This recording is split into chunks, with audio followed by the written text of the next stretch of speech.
Une journée qui est mobilisée autour de ces manifestations. Axel, et justement, vous vous êtes posé la question ce matin, est-ce que les syndicats sont puissants en France? Quels sont les Français syndiqués? On va faire un petit portrait robot. Exactement, voilà. Il y a une grande enquête du Monde sur le syndicalisme en France qui est très faible, puisqu'il n'y a que 10% de Français qui sont syndiqués.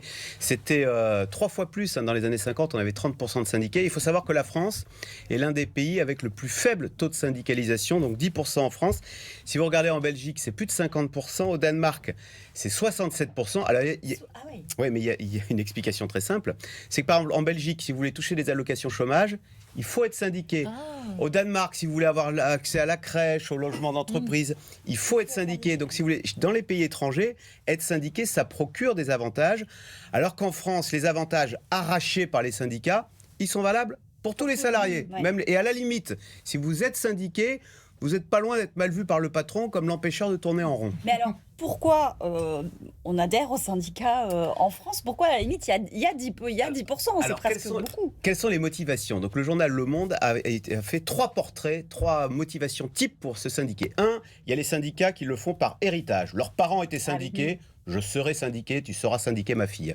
2, il y a ceux par opportunisme. Ils ont un pépin, ils ont été malmenés, déclassés, virés. Hop, ils vont frapper à la porte du syndicat pour exposer leurs problèmes.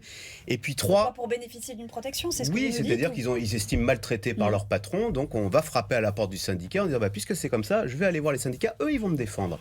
Et puis, 3e type de syndiqué, d'engagement, c'est le militant. Celui qui y va parce qu'il a des convictions.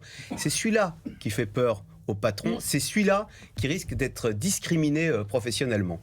Et les jeunes générations sont plutôt moins syndiquées, non? Alors exactement, donc tout ça explique que, vous voyez, j'ai dit attention, parce qu'on peut être discriminé à cause de son engagement syndiqué, ce qui fait que pour être syndiqué, il faut ne pas se sentir menacé. C'est ce qui explique que, par exemple, le taux de syndicalisation dans le public, il est 2 fois plus élevé que dans le privé. Pourquoi? Parce que dans le public, on ne se sent pas menacé. Dans les grandes entreprises aussi, le taux de syndicalisation est plus élevé que dans les PME, où on se dit, tiens, je vais être très visible.